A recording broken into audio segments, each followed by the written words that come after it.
अस्सलाम वालेकुम। जी दोस्तों, मैं मियां मोहम्मद शाहिद महमूद ग्रीन पाकिस्तान जड़ांवाला की तरफ से आपकी खिदमत में हाज़िर हूँ।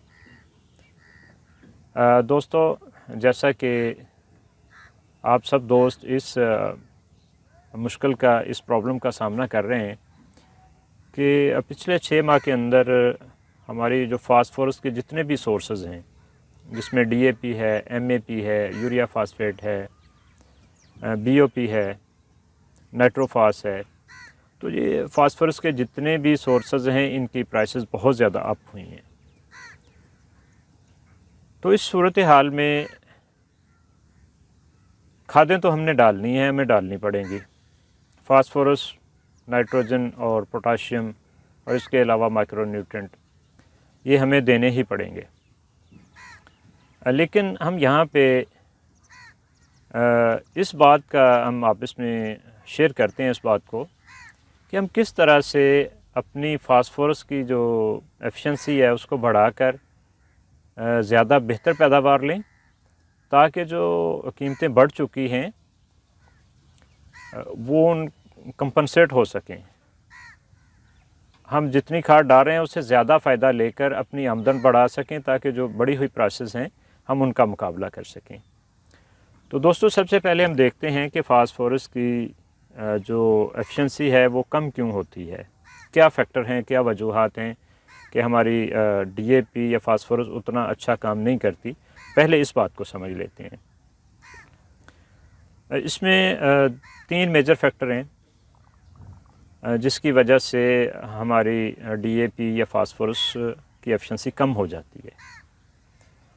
पहले नंबर पर हमारे ज़मीन के अंदर जो मौजूद ऑर्गेनिक मैटर है, अगर वो कम है तो हमारी जो एफिशिएंसी है DAP की वो कम हो जाती है। चूँकि ऑर्गेनिक मैटर ने ही इन खादों को होल्ड करना होता है और उनकी जो दस्तयाबी है, हल पजीरी है, उसको बेहतर करना होता है। इसके बाद दूसरा नंबर pH का आ जाता है कि हमारी जिन ज़मीनों की pH हाई है,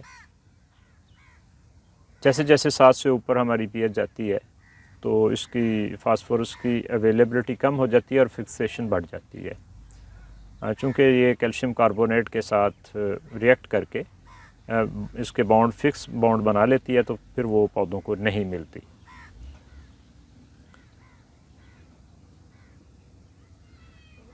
और इसके बाद जो है ज़मीन के अंदर मौजूद, और तीसरे नंबर पे जो कलराठी ज़मीनें हैं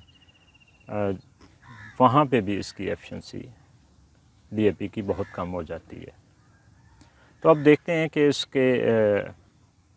इसका हल क्या है, हम किस तरह से अपनी DAP की एफिशिएंसी बढ़ा सकते हैं।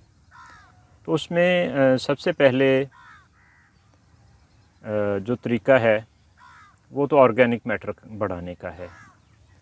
उसमें जितना मुमकिन हो सके आप कुदरती खाद का, गोबर का इस्तेमाल करें, सब्ज़ खाद का इस्तेमाल करें, तो इससे जो है हमारी ज़मीनों का ऑर्गेनिक मैटर बढ़ेगा।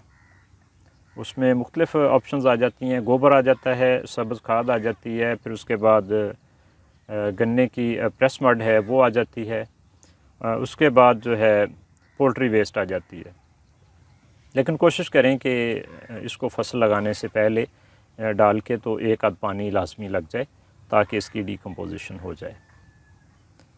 और उसके बाद दूसरा तरीका ये है कि जब आपने DAP डालनी हो तो आप उससे दुगना गोबर लें। मिसाल के तौर पे आपने 1 DAP डालनी है तो उसके साथ 2 बोरी जो है गोबर की मिक्स करके, तो उसको आप 4-5 दिन के लिए ढक के रख दें शीट के अंदर, प्लास्टिक शीट के अंदर।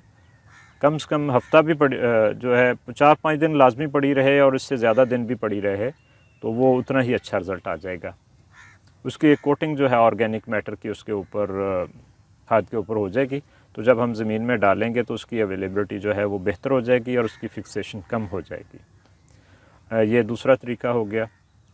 उसके बाद है कि हम अपनी ज़मीनों में फास्फोरिक एसिड का इस्तेमाल करें।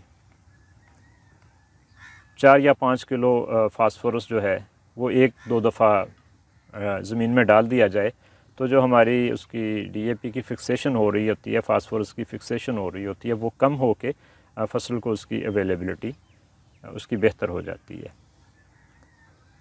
और उसके बाद जो हमारी कलराठी ज़मीनें हैं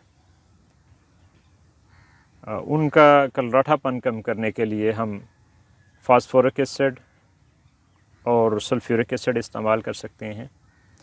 और उसके बाद एक और भी इसका एक बेहतरीन हल है जो बड़ा आसान है, जिस पे हमारी company green Pakistan nature farming private limited ने बहुत ज़्यादा काम किया है। हम 2010 से इस पे काम कर रहे हैं। तो उसमें बैक्टीरियल कल्चर और या बायो फर्टिलाइज़र आप उसको कह लें, उसका इस्तेमाल अगर वो करते हैं तो उससे भी इसकी फिक्सेशन बहुत ज़्यादा कम हो जाती है। तो उसको थोड़ा डिटेल में देख लेते हैं कि वो किस तरह से काम करती है और कैसे बेनिफिशियल हो सकती है डीएपी की एफिशिएंसी बढ़ाने के लिए। तो उसमें बायो फर्टिलाइज़र में हम कुछ फंजाइयाँ और पीएसबी बैक्टीरियाज़ इस्तेमाल करते हैं। तो ये अगर हम जब डीएपी डाल रहे होते हैं तो साथ इसके 5 लीटर डाल लिया जाए तो इससे जो है हमारी डीएपी फिक्स नहीं होती। ये ज़मीन को भी नरम रखता है क्योंकि ये पीएसबी बैक्टीरियाज़ ऑर्गेनिक एसिड पैदा करते हैं जो कि ज़मीन में जाकर इसको डीएपी को, फास्फोरस को अवेलेबल करते रहते हैं और पीएच को भी नॉर्मलाइज़ करते हैं। तो इस तरह से हमारी डीएपी की एफिशिएंसी बढ़ जाती है। तो इसके लिए अब दोस्तों का सवाल होगा कि ये पीएसबी बैक्टीरियाज़ या बायो फर्टिलाइज़र कहाँ से दस्तयाब होगी। तो दोस्तों ये हमारी कंपनी की प्रोडक्ट रिक्लेमर जो है इसमें पीएसबी बैक्टीरियाज़, इसके अलावा कुछ फंजाइयाँ जिसमें ट्राइकोडर्मा भी शामिल है और इसके साथ साथ इसमें नाइट्रोजन फिक्सिंग बैक्टीरिया, अज़ोटोबैक्टर और एज़ोस्पिरिलम ये भी शामिल किए गए हैं। प्लस इसके अंदर पोटाशियम को मोबिलाइज़ करने के लिए बैक्टीरियाज़ शामिल हैं और इसके साथ साथ इसमें ग्रोथ हार्मोन और अमीनो एसिड ये शामिल किए गए हैं। तो इसका ये फ़ायदा होगा कि एक तो ये आपकी डीएपी को फ़िक्स नहीं होने देगी, आपकी डीएपी की एफिशिएंसी काफ़ी ज़्यादा बढ़ जाती है, तकरीबन दुगने से भी ज़्यादा हो जाती है। मतलब ये कि अगर आप 1 बोरी डालते हैं तो ये 2 बोरी से भी ज़्यादा का काम करती है। और इसके साथ साथ कोई फसल की जो है तकरीबन 30 से 40% नाइट्रोजन की ज़रूरत भी ये प्रोडक्ट पूरी कर देती है, चूँकि इसमें नाइट्रोजन फिक्सिंग बैक्टीरिया की स्पीशीज़ शामिल हैं।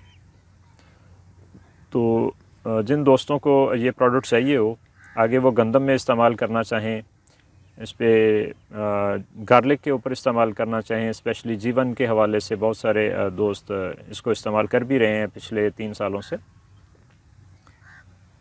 कमाद पे इस्तेमाल करना चाहें, सरसों लग रही है इस वक्त, उसमें इस्तेमाल करना चाहें तो ये नंबर इसमें मैंने दे दिया है स्क्रीन के ऊपर, तो आप इस नंबर पर रब्ता करके ये प्रोडक्ट मंगवा सकते हैं। कीमत भी इंतहाई मुनासिब है और रिज़ल्ट भी माशाल्लाह बेहतरीन हैं और इसके बहुत सारे जो फार्मर हैं, सेटिस्फाइड फार्मर हैं इस प्रोडक्ट के, वो इस चीज़ के गवाह हैं कि ये बहुत ज़्यादा रिज़ल्ट ओरिएंटेड प्रोडक्ट है और उससे बहुत ज़्यादा फ़ायदा हुआ है। तो ये दोस्तों ये जो हम स्टेप्स लेके हम अपनी डीएपी की, फास्फोरस की एफिशिएंसी बढ़ा के अपनी पैदावार बढ़ाएं, बजाय ये कि हम उसकी कीमतों का रोना रोते रहें डीएपी का, उसकी बजाय हम अपनी जो मैनेजमेंट है जो हम कर सकते हैं, जो हमारे बस में है वो करें ताकि जो बढ़ती हुई कीमतें हैं उनका हम मुकाबला कर सकें और अपनी बेहतर पैदावार लेके अपना जो रोज़गार है उसका अच्छा सिलसिला चला सकें। बहुत शुक्रिया दोस्तों। इंशाअल्लाह किसी और मौजू पे आप दोस्तों की खिदमत में फिर हाज़िर होऊंगा। उस वक्त तक के लिए अल्लाह हाफ़िज़, फ़ी अमानिल्लाह।